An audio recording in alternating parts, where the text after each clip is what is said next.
and welcome aboard Star White. Star White and all Westsail 28s are designed as cutters with a cutter rig and a staysail, which is excellent for offshore sailing.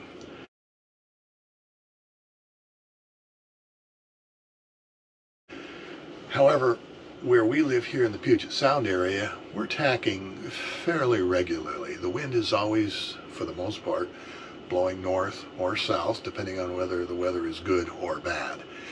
And as a result, we are tacking up and down the Puget Sound Salish Sea area.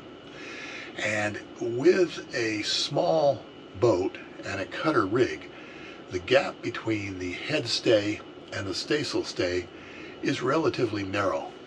In our case, I believe it's about 4 feet. And it is a real nuisance when you're tacking back and forth regularly to have to go up and pull the head sail through the gap, because otherwise it backwinds on the staysail.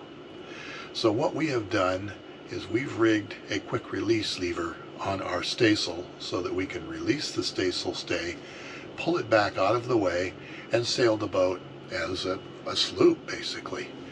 And we use this arrangement probably 90% of the time here in the Puget Sound area. Now, as I said, a cutter rig, in my opinion, is ideal for offshore sailing, because as one reduces the sail area, you keep the center of effort over the center of balance in the boat. Your first reef is the main. Second reef is typically a reduction in head sail size. Third reef is to put a second reef into the main. Your fourth reef would be to reduce the head sail size a little bit more. And finally, douse the head sail altogether so that you're sailing with staysail and head sail. And as you do this arrangement, you keep moving the center of effort, meaning the two sail areas, towards the center of the boat, keeping them over the center of balance on the boat. So it makes a cutter rig really as comfortable as can be in nasty conditions. So here's a look at what we've done with our staysail quick release lever. This is a view of the high field lever on our staysail. With that lever, we can release the staysail stay and pull it off to the side out of the way. This is what our staysail looks like when it's in its ready bag on the foredeck. The bag contains the sail, obviously, and the sail is hanked on, ready to go. The sail sheets are also inside the bag so that they can be run back at any point in time. Now, as I said in the intro, we find that the majority of the time we're actually sailing as a sloop rather than a cutter. And we do have a roller furling head sail, which gives us everything we need for around here. It, when fully unrolled, is approximately 120 to 125%. It rolls down, maintaining usable shape, to about a 90.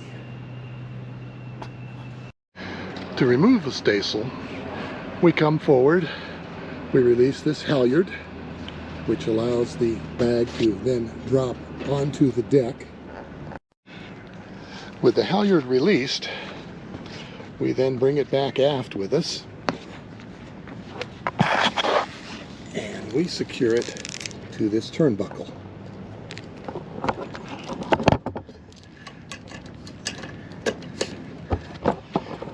It's a relatively simple procedure. It's a great place to store it, in that when we release the quick release high field lever, it also gets stored here, attached to that pad eye right down there. With the halyard removed from the bag, then it's simply a matter of unsnapping the bag and unsnapping the head sail from the stay. Now, at this particular point, we also have a decision to make. We can leave the head sail snapped onto the head stay, simply release the lever, and pull everything aft. And it stores very nicely on the side deck out of the way. With the staysail removed, we have an open foredeck. The staysail itself is in the bag over here on the side deck. The quick release lever is fastened into that fitting that we've attached to the cap rail. If we were going out for just an afternoon sail, this is what I would most likely do. This is the arrangement that works the simplest. Now, when we get into the height of summer, oftentimes we're going out every other day. Sometimes we're going out for several days at a time. And unless there's a prediction of heavy weather, we're not going to need the staysail. So oftentimes we will actually detach the staysail completely from the stay, store it down below, and just leave everything wide open like you see it here. Again, it depends on your needs, obviously weather conditions, and what you like to do. This is what the Highfield lever looks like when we remove the sail and stored the sail down below, and we just have the lever secured off to the side and out of the way.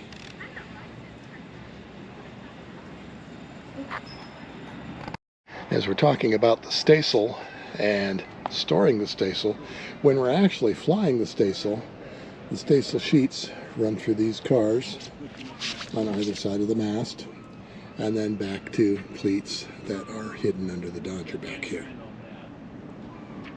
Some boats have a traveler running across deck here.